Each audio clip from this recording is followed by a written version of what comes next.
Today, let's begin part one of a three-part series on gag reflex and dentistry. Roll that intro.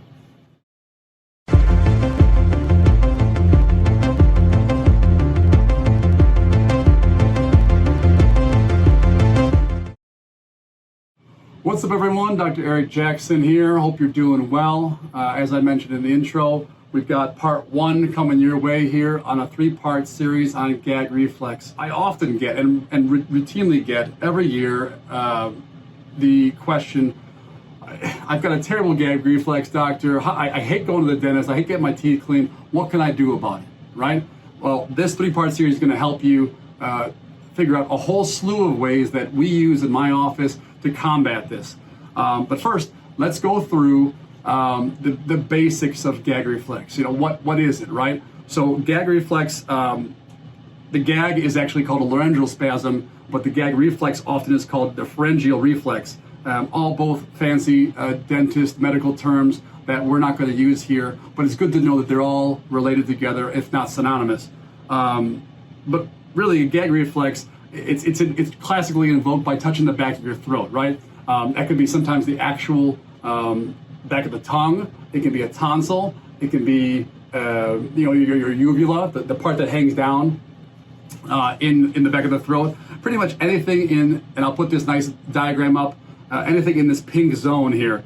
This is a very classic area where if water collects, if the suction tip pokes, if anything gets back there, a hard object, it's going to trigger a gag reflex. Why? Well, it's actually a good thing. By design, Mother Nature and evolution has designed us to have a gag reflex to protect our airway. If you were to get, say you're chewing some food or whatnot, and it gets lodged in your airway, well, that's obviously a potentially fatal issue if you can't dislodge it. All the air comes through your nose or through your mouth and meets in the back of your throat, then goes down into your lungs. Blocking that off you've got very little time, especially for those that before the Heimlich maneuver was invented, clearing that space was challenging. So the gag reflex was an early warning device saying, hey, something's really close. You gotta take action before you lose your airway. Now, with that said, believe it or not everyone has a gag reflex. In fact, up to about a third of people, according to some studies, don't have a gag reflex at all. Essentially, for the sake of discussion here today, we'll count people into thirds. A third with no gag reflex, third with average gag reflex, and a third with severe gag reflex. We'll be focusing on that latter part, the severe gag reflex folks, today. Although ultimately everyone benefits from this sort of thing if there's ever a gag reflex involved. Gag reflex is tricky. People sometimes have even the most severe cases, they're having trouble brushing their teeth at home. The backs of their molars, if they got wisdom teeth, that's a really hard thing to get the actual brush back there, move it around properly, or even if it's an electric brush, allow it to do its job properly. It's in that pink zone, it's in that danger zone that their body thinks is the danger zone. Even if they're not in any danger, it's just a toothbrush, right? But still, it's a real struggle. Increased rate of decay, increased rate of dental problems, the closer you get to that in a heavy gagger, and that's a whole different video, but ultimately the whole point is prevention, just like with everything in dentistry. Prevention, prevention, prevention. So we're going to talk about dozens of little tips and tricks that dentists and patients can use to combat this situation. But essentially they fall into three categories, right? There's the physiological solutions, right? There are psychological solutions, and then there's the learned behavior. You can actually unlearn your gag reflex at home if you're so inclined to put in the time, effort, and you have the will to do so.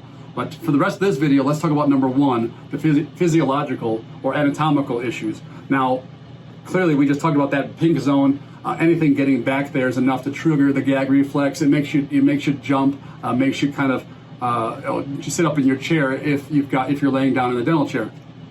So what can we do? Well, the biggest thing that I always do is we always have topical spray, 20% benzocaine topical spray, available. It goes on just like, like you would like a spray paint or Binaca or anything like that, any kind of spray.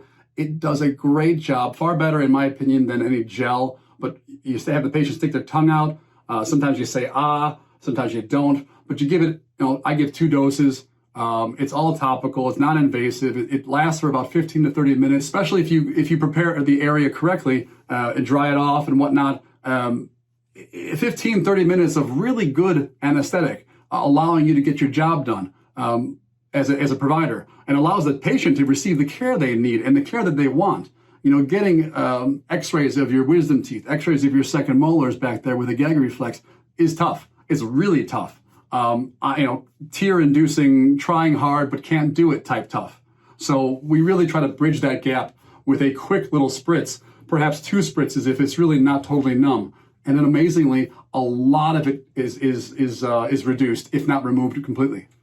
Now, often this is enough to tackle most gag reflexes, but not all. For the most severe category, we combine the physiological, the spray, that maybe did some good, but it's not always enough. We combine psychological. That's what we're going to get into in part 2. I'll see you in that video. Thanks for watching this. If you liked it, leave a thumbs up, subscribe to the channel, and we always appreciate your comments, so leave those down below. Thanks for watching, and I'll see you in part 2.